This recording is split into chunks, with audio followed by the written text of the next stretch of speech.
नमस्कार प्यारे छात्रों। आज हम आपको बताएंगे विज्ञान विषय का अध्याय 13, जिसका नाम है विद्युत धारा के चुंबकीय प्रभाव। इस वीडियो में आपको मोस्ट पर्सन बताएंगे जो परीक्षा में आ सकते हैं, तो आप पूरे पाठ को अच्छे से पढ़ें। तो सबसे पहला हमारा इसमें टॉपिक हमको दे रखा है चुंबक। अब ध्यान रखना, अगर अपन को पूछे कि चुंबक क्या है तो ध्यान रखना वह पदार्थ है जो लोहे तथा लोहे युक्त चीजों को अपनी तरफ आकर्षित करता है। उसे ही हम क्या कहते हैं, चुंबक कहते हैं। अब परीक्षा में हमारे आ सकता है कि चुंबक के गुण कौन कौन से हैं, तो आपको कम से कम 2 या 3 गुण तो याद होने ही चाहिए। जिसमें पहला गुण है कि प्रत्येक चुंबक के 2 ध्रुव होते हैं। कौन कौन से होते हैं? उत्तरी ध्रुव और दक्षिणी ध्रुव। दूसरा है इसका गुण, समान ध्रुव एक दूसरे को प्रतिकर्षित करते हैं। प्रतिकर्षित का मतलब होता है दूर हटाना, ठीक है, यानी कि उसमें चिपकने का प्रभाव कम होता है। जबकि तीसरा पॉइंट दे रखा है असमान ध्रुव एक दूसरे को आकर्षित करते हैं। कहने का मतलब अगर अलग अलग ध्रुव है तो उनमें आकर्षण क्या होता है, चिपकने की क्षमता ज्यादा होती है। तो इस कारण असमान ध्रुव एक दूसरे को क्या करते हैं, आकर्षित करते हैं। तो ध्यान रखना, आकर्षित करते हैं। चौथा पॉइंट है स्वतंत्र रूप से लटकाई हुई चुंबक लगभग उत्तर दक्षिण दिशा में रुकती है। अगर आपसे पूछे कि चुंबक की दिशा कौन सी होती है तो आपको बताना है कि उत्तर दक्षिण दिशा होती है, जबकि उत्तरी ध्रुव उत्तर दिशा की ओर संकेत करते हैं। इसके बाद में आपको नीचे यहाँ पे दे रखा है ये चुंबक का चित्र, ठीक है। इसमें एक तरफ एन है नॉर्थ और दूसरी तरफ है साउथ, यानी कि उत्तर दक्षिण दिशा है ये। इसके बाद में हमारा अगला टॉपिक है चुंबकीय क्षेत्र। तो आपको पता होना चाहिए कि चुंबकीय क्षेत्र किसे कहते हैं। तो चुंबक के चारों ओर का वह क्षेत्र जिसमें चुंबक के बल का संसूचन किया जा सकता है, यानी कि चुंबक के बल को महसूस किया जाता है, उसे हम क्या कहते हैं, चुंबकीय क्षेत्र कहते हैं। आपको चुंबकीय क्षेत्र का ऐसा ही मात्रक भी याद होना चाहिए, क्या होता है, टेस्ला होता है। क्या होता है? टेस्ला। आगे दे रखा है चुंबकीय क्षेत्र में परिणाम व दिशा दोनों होते हैं, क्योंकि जो चुंबकीय क्षेत्र होता है ना वो क्या होती है, सदिश राशि होती है। क्या होती है? सदिश राशि। अब सदिश राशि उसे कहते हैं जिसमें परिमाण व राशि यानी कि दिशा दोनों हो। आगे दे रखा है चुंबकीय क्षेत्र को दिक्सूचक की सहायता से समझाया जा सकता है। अब पूछे कि दिक्सूचक क्या होता है, तो ध्यान रखना एक छड़ चुंबक होती है बस, और कुछ भी नहीं होता है। तो यहाँ पे हमको दे रखा है दिक्सूचक की सुई स्वतंत्र लटकी हुई एक छड़ चुंबक होती है, ठीक है। इसके बाद अगला हमारा आज का टॉपिक है, इसमें दे रखा है चुंबकीय क्षेत्र रेखाओं के गुण, ठीक है। आपको गुण याद रखने, ठीक है। ये किसके गुण है? चुंबकीय क्षेत्र रेखाओं के गुण है। जबकि ऊपर जो अपन ने पढ़ा था वो चुंबक के गुण पढ़ा था, ठीक है। तो चुंबकीय क्षेत्र रेखाओं के गुण ये वैसे मोस्ट परीक्षा के लिए, ठीक है। अब तक जो भी बताया उसमें से या तो चुंबकीय क्षेत्र का ऐसा ही मात्रक या तो टेस्ला आ सकता है, या फिर दूसरा टॉपिक है चुंबकीय क्षेत्र रेखाओं के गुण। अब इसमें आपको इसके गुण याद रखने हैं। पहला गुण क्या है कि क्षेत्रीय रेखाएं उत्तरी ध्रुव से प्रकट होती है, ठीक है, यानी कि उत्तरी ध्रुव से निकलती है और दक्षिणी ध्रुव में चली जाती है, यानी कि उत्तर से दक्षिण की ओर ये चुंबकीय क्षेत्र रेखाएं क्या होती है, गमन करती है। लेकिन ध्यान रखना ये जो गमन करती है ये सिर्फ चुंबक के बाहर गमन करती है। कौन सी दिशा में? उत्तरी दिशा से दक्षिणी ध्रुव की ओर। दूसरा इसका गुण है, दे रखा है क्षेत्र रेखाएं बंद वक्र होती है। तो आपको याद रखना है कि जो क्षेत्र रेखाएं होती है वो क्या होती है, एक बंद वक्र होती है। अगला दे रखा है प्रबल चुंबकीय क्षेत्र में रेखाएं अपेक्षाकृत अधिक निकट होती है, यानी कि जहां पे चुंबकीय क्षेत्र ज्यादा होता है ना वहां पे क्षेत्र रेखाएं क्या होती है, ज्यादा पास पास में होती है। आगे दे रखा है दो रेखाएं कहीं भी एक दूसरे को प्रतिच्छेद नहीं करती है। ध्यान रखना, चुंबकीय क्षेत्र रेखाएं एक दूसरे को प्रतिच्छेद नहीं करती है, क्योंकि यदि वे प्रतिच्छेद करती है तो इसका अर्थ है कि एक बिंदु पर दो दिशाएं जो संभव नहीं है। इसका मतलब क्या होता है कि एक ही बिंदु पर कितनी दिशा है? दो। और आपको पता है कि एक बिंदु पर दो दिशाएं संभव नहीं है। तो परीक्षा में यह भी प्रश्न बन सकता है कि दो रेखाएं कभी भी एक दूसरे को प्रतिच्छेद क्यों नहीं करती है। तो ये इसी का उत्तर है, ध्यान रखना आप। आगे लास्ट गुण दे रखा है, चुंबकीय क्षेत्र की प्रबलता को क्षेत्र रेखाओं की निकटता की कोटि द्वारा समझाया जा सकता है। ठीक है, इसके बाद बताते हैं आपको अगला।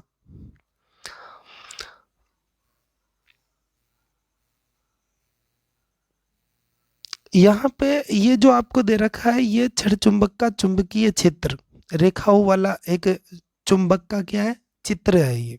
ठीक है, तो इसमें आप समझ सकते हो। तो यहाँ पे ये हमको जो दे रखा है एन, ये नॉर्थ यानी कि ये उत्तर, उत्तरी ध्रुव है। ये कौन सा ध्रुव है, उत्तरी ध्रुव। जबकि ये कौन सा है, ये वाला दक्षिणी ध्रुव है। तो आप इसको याद रखना। जबकि ध्यान रखना कि चुंबक के बाहर जो होती है चुंबकीय क्षेत्र रेखाएं, वो उत्तर से दक्षिण की ओर होती है, जबकि चुंबक के अंदर दक्षिण से उत्तरी की ओर होती है। इसके बाद में आगे हमको दे रखा है, हेंस क्रिश्चियन ऑरस्टेड वह पहला व्यक्ति था जिसने पता लगाया था कि विद्युत धारा चुंबकीय क्षेत्र उत्पन्न करती है। ठीक है, तो ये कौन सा वैज्ञानिक था, ऑरस्टेड। तो ऑरस्टेड ने ही बताया था कि जो विद्युत धारा होती है ना, वो क्या उत्पन्न करती है, चुंबकीय क्षेत्र उत्पन्न करती है। इसके बाद हमारा सबसे ज्यादा मोस्ट पर्सन है ये दक्षिण हस्त अंगुष्ठ नियम। ठीक है, तो इस नियम को आप अच्छे से याद कर ले एक बार। इसमें हमको दे रखा है कि कल्पना कीजिए कि आप अपने दाहिने हाथ में विद्युत धारावाही चालक को इस प्रकार पकड़े हुए हो कि आपका अंगूठा विद्युत धारा की दिशा की ओर संकेत करता है। ध्यान रखना, अंगूठा किसको बताता है, अंगूठा विद्युत धारा की दिशा को बताता है। ध्यान रखना, ये हमारे दाहिने हाथ का नियम है, यानी कि दाहिने हाथ का अंगुष्ठ नियम, अंगूठे का नियम। और आगे दे रखा है कि अंगुलियां चालक के चारों ओर चुंबकीय क्षेत्र की दिशा बताती है। तो इसमें दो चीजें, एक तो अंगूठा किसको बताता है, विद्युत धारा की ओर संकेत करता है। जबकि जो मुड़ी हुई अंगुलियां है जो आपको चित्र में ये दे रखी है, ये किसको बताती है, ये चुंबकीय क्षेत्र की दिशा बताती है। ठीक है, आप यहाँ पे ये जो चित्र दे रखा ना, आपको परीक्षा में यही चित्र बनाना पड़ेगा। तो आप अच्छे से चित्र देख ले और बना भी ले, प्रैक्टिस कर ले अच्छे से इसकी।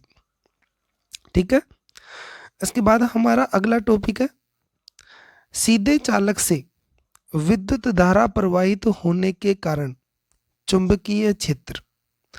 अब यहाँ पे भी आपको ये चित्र दे रखा है, ये चित्र आप बना ले क्योंकि ये चित्र भी परीक्षा में आ सकता है। इसमें ध्यान रखना, परीक्षा में ये जो आपको चित्र दे रखा है ये वाला, तो आप इसकी भी एक बार प्रैक्टिस कर ले क्योंकि ये चित्र भी आपके पूछा जा सकता है। ध्यान रखना, चित्र में वो पूछेगा कि सीधे चालक से विद्युत धारा प्रवाहित होने के कारण चुंबकीय क्षेत्र का चित्र बनाइए। तो आपको ये वाला चित्र बनाना है। ठीक है, सिर्फ ओनली आपको चित्र के बारे में पता होना चाहिए। तो चित्र की इसकी प्रैक्टिस कर ले एक बार। ठीक है, अगर ये वाली लाइन अगर वो देता है परीक्षा में, तो आपको ये वाला चित्र बनाना पड़ेगा। इसके बाद और चित्र आपको बताते हैं।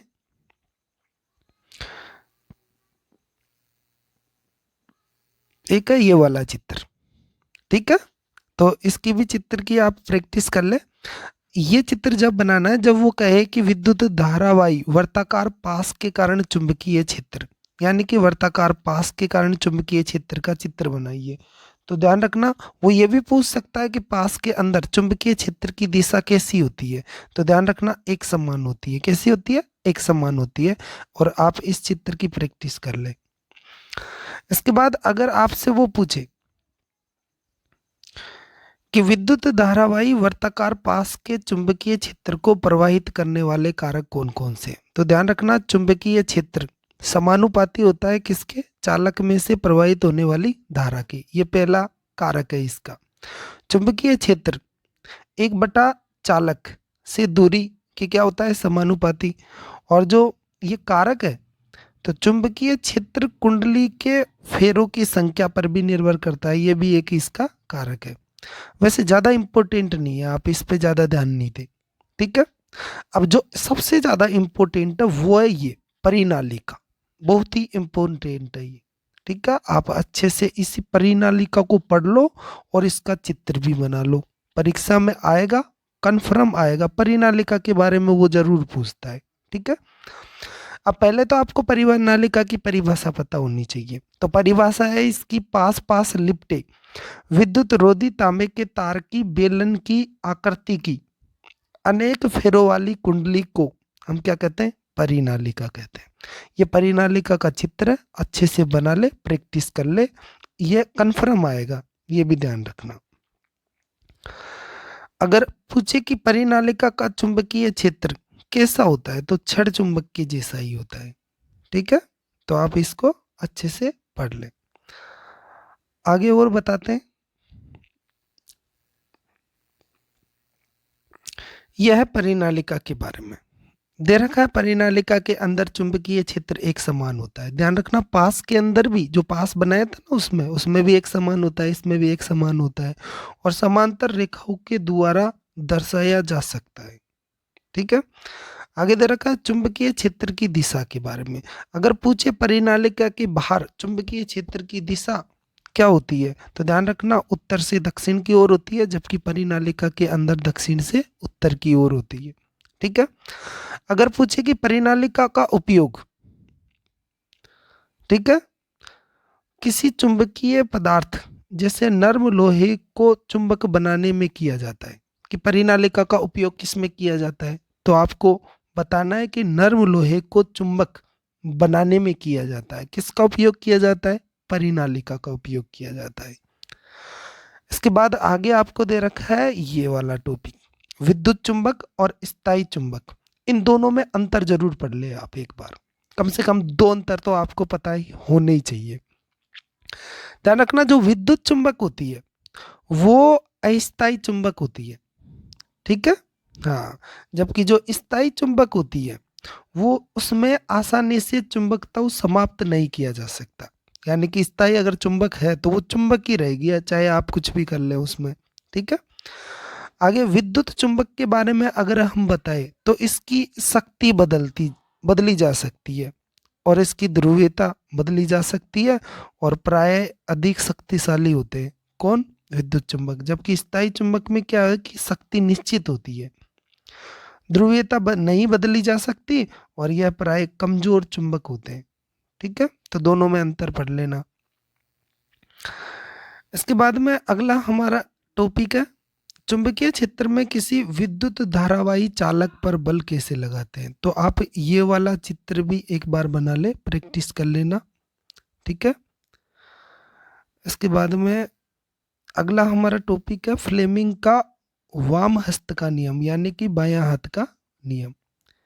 इसमें दे रखा है अपने हाथ की तर्जनी, मध्यमा तथा अंगूठे को इस प्रकार फैलाए कि ये तीनों क्या हो, एक दूसरे के परस्पर लंबवत हो। यदि तर्जनी चुंबकीय क्षेत्र की दिशा, तो ध्यान रखना जो तर्जनी वाली अंगुली होती है वो चुंबकीय क्षेत्र की दिशा को बताती है, ठीक है।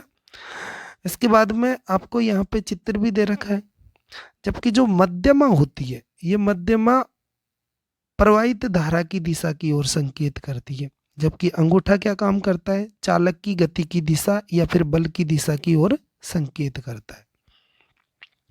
चित्र में आपको दिखाई दिया है, ठीक है। ये चित्र बनाना आपको आना चाहिए अच्छे से। यह है हमारा अंगूठा, यह है चुंबकीय क्षेत्र को बताने वाली, ठीक है। यह आप ध्यान रखें। तो यहाँ पे इसको कहते हैं अपन तर्जनी, ठीक है, जो चुंबकीय क्षेत्र की को बताती है। जबकि इसको हम क्या कहते हैं, इसको मध्यमा वाली अंगुली कहते हैं, जो विद्युत धारा को बताती है। आगे प्रश्न सबसे मोस्ट इंपोर्टेंट है ये, कि मानव शरीर के हृदय और मस्तिष्क में महत्वपूर्ण चुंबकीय क्षेत्र होता है। यानी कि अगर पूछे कि मानव शरीर में कौन कौन से अंगों में चुंबकीय क्षेत्र उत्पन्न होता है, तो दो है, हृदय और मस्तिष्क, ठीक है। अगला मोस्ट प्रश्न है एमआरआई का पूरा नाम, ठीक है। तो ये एमआरआई का पूरा नाम है चुंबकीय अनुनाद प्रतिबिंबन, इंग्लिश में याद करे तो इंग्लिश में याद रख सकते हैं, ठीक है। और इस एमआरआई का उपयोग किस में किया जाता है, ठीक है। तो जो शरीर के भीतरी अंगों का जो प्रतिबिंब बनाते हैं ना, उसमें एमआरआई का उपयोग किया जाता है, ठीक है। अगला टॉपिक है गैल्वेनोमीटर। तो ध्यान रखना, एक ऐसी युक्ति होती है जो परिपथ में विद्युत धारा की उपस्थिति संसूचित करता है और यह धारा की दिशा को भी संसूचित करता है। अगर पूछे कि विद्युत धारा की दिशा को कौन बताता है, तो गैल्वेनोमीटर बताता है, ठीक है। अगला मोस्ट पर्सन है विद्युत चुंबकीय प्रेरण। परीक्षा में आ सकता है विद्युत चुंबकीय प्रेरण किसे कहते हैं। तो इसकी परिभाषा है, जब किसी चालक को परिवर्तित चुंबकीय क्षेत्र में रखा जाता है तो चालक में विद्युत धारा प्रेरित होती है। यह धारा प्रेरित विद्युत धारा कहलाती है तथा यह परिघटना विद्युत चुंबकीय प्रेरण कहलाती है। इसके बाद में यह आपको यहाँ पे एक चित्र दे रखा है, ठीक है। और इस चित्र में क्या लगा रखा है, गैल्वेनोमीटर का उपयोग कर रखा है इसमें। आगे और बताते हैं आपको मोस्ट पर्सन।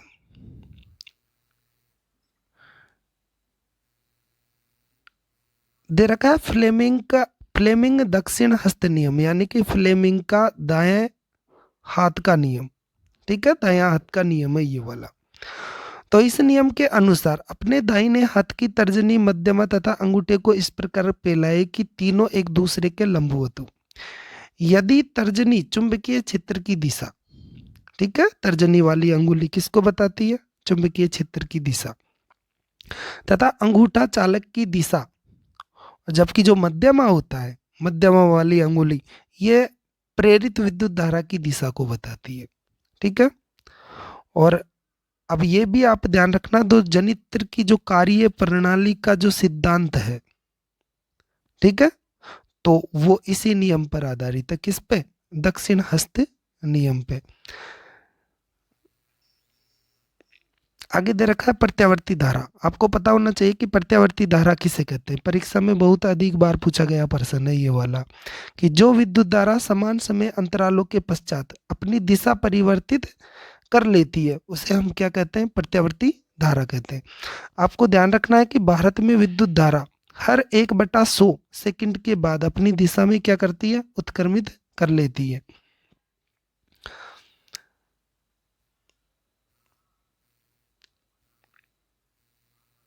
आगे दे रखा है आवर्ती के बारे में। ध्यान रखना, हमको पता है भारत में आने वाली जो विद्युत धारा होती है उसकी आवर्ती कितनी होती है, 50 हर्ट्ज होती है, ठीक है। आगे दे रखा है दिष्ट धारा के बारे में। अब आपको पता होना चाहिए कि दिष्ट धारा किसे कहते हैं। तो जो विद्युत धारा अपनी दिशा परिवर्तित नहीं करती उसे हम क्या कहते हैं, दिष्ट धारा, ठीक है। और दिष्ट धारा का उपयोग किस में होता है, सेल में होता है, बैटरी में होता है और संग्राहक सेल में भी होता है। अब घरेलू विद्युत परिपथ की बात करते हैं। तो घरेलू विद्युत परिपथ होता है, उसमें 3 प्रकार के तारों का उपयोग किया जाता है, ठीक है। पहला होता है विद्युन्मय तार, यानी कि इसको हम फेस वाला तार कहते हैं, जो धनात्मक होता है, ठीक है। इस पर जो आवरण होता है, ठीक है, यानी कि जो प्लास्टिक होता है ना उसके ऊपर, वो लाल रंग का होता है। कैसा होता है, लाल रंग का। जबकि उदासीन जो तार होता है वो ऋणात्मक वाला होता है। इस पर कौन सा आवरण होता है, काला वाला। जबकि जो भूसंपर्क तार है उस पर हरा वाला विद्युत रोधी आवरण होता है। तो ध्यान रखना, ये कलर आप याद रख कर ले। वो पूछ सकता है परीक्षा में कि विद्युत में तार, उदासीन तार और भूसंपर्क की तार पर कौन से रंग का आवरण चंडा होता है, ठीक है। तो आप अच्छे से पढ़ लें। इसके बाद मोस्ट पर्सन है, भारत में विद्युत में तार और उदासीन तार के बीच कितना वोल्ट का विभवांतर होता है। तो ध्यान रखना है 220 वोल्ट। 100% ये आ सकता है परीक्षा में, पढ़ लेना आप अच्छे से, ठीक है। और एक बात और मैं बता दूं, ये जो हमारे चित्र है ये वाला, ये विद्युत परिपथ का चित्र है, घरेलू विद्युत परिपथ का। तो इसकी भी आप एक बार प्रैक्टिस कर ले, ठीक है, शायद पूछ ले वो अपन से। आगे इसमें हमको यहाँ पे दे रखा है ये फ्यूज, ठीक है। ये फ्यूज क्या होता है, ये विद्युत परिपथ में सुरक्षा युक्ति का काम करती है फ्यूज, ठीक है। तो आप इसको याद रखिए कि विद्युत परिपथ में सुरक्षा युक्ति का उपयोग किया जाता है, उसका नाम बताइए। तो ध्यान रखना क्या नाम है उसका? फ्यूज नाम है। क्या है? फ्यूज। इसके बाद में हमारे पास दो टॉपिक और बचे। एक तो है भूसंपर्कित तार। तो इस तार का उपयोग क्यों किया जाता है, तो आपको इसके बारे में पता होना चाहिए। यदि सदित्र के धात्विक आवरण से विद्युत धारा का क्षरण होता है तो यह हमें विद्युत आघात से बचाता है। अगर कोई पूछे विद्युत भूसंपर्कित तार का काम क्या है, तो यही आंसर बताना है कि विद्युत आघात से बचाने का काम करता है। यह धारा के क्षरण के समय अल्प प्रतिरोध पथ प्रदान करता है। तो विद्युत आघात से बचाने के लिए ही भूसंपर्कित तार का हम उपयोग करते हैं। आगे है लघु पथन। हाँ, लघु पथन हमारे परीक्षा में आ सकता है, आप ध्यान रखना। यानी कि शॉर्ट सर्किट, यानी कि कह सकते हैं जो वो प्लस माइनस वाले अर्थ फेस वाले तार होते हैं ना, जब आपस में चिपक जाते हैं, तो उसी को कहते हैं हम क्या? लघु पथन। तो दे रखा है जब अकस्मात मतलब अचानक विद्युन्मय तार तथा उदासीन तार दोनों सीधे संपर्क में आते हैं। अगर दोनों सीधे अगर संपर्क में आ जाते हैं तो दोनों तार क्या होते हैं? आपस में चिपक जाते हैं। आप ये बात अच्छे से ध्यान रखें। तो इस टाइम क्या होता है कि परिपथ में प्रतिरोध बहुत कम हो जाता है। ठीक है, अगर आपसे पूछे कि लघु पतन होने पर परिपथ में प्रतिरोध कम होगा या फिर ज्यादा होगा या फिर कोई परिवर्तन नहीं होगा, तो प्रतिरोध क्या होता है? बहुत कम हो जाता है। और जब अगर परिपथ में प्रतिरोध बहुत कम हो जाए तो उस टाइम क्या होता है कि विद्युत धारा बहुत ही अधिक हो जाती है। ठीक है, इसके कारण आपको पता है कि तार आपस में जल भी जाते हैं चिपक के। दे रखा है अति बारण हो सकता है। अब अति बारण किसे कहते हैं ये भी आप याद रखें। जब विद्युत में तार की क्षमता से ज्यादा विद्युत धारा खींची जाती है, ठीक है, तो यह अति बारण पैदा करता है। यानी कि अगर ज्यादा ही विद्युत धारा उत्पन्न हो जाए तो उसे ही हम क्या कहते हैं? अति बारण। आगे दे रखा है कि अति बारण का क्या काम है, कारण क्या है इसका।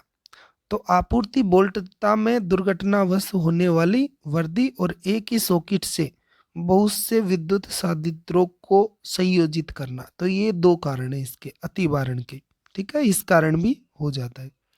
अब सुरक्षा युक्ति। तो सुरक्षा युक्तियां कौन कौन सी है, तो आपको ध्यान रखना है कि विद्युत परिपथ में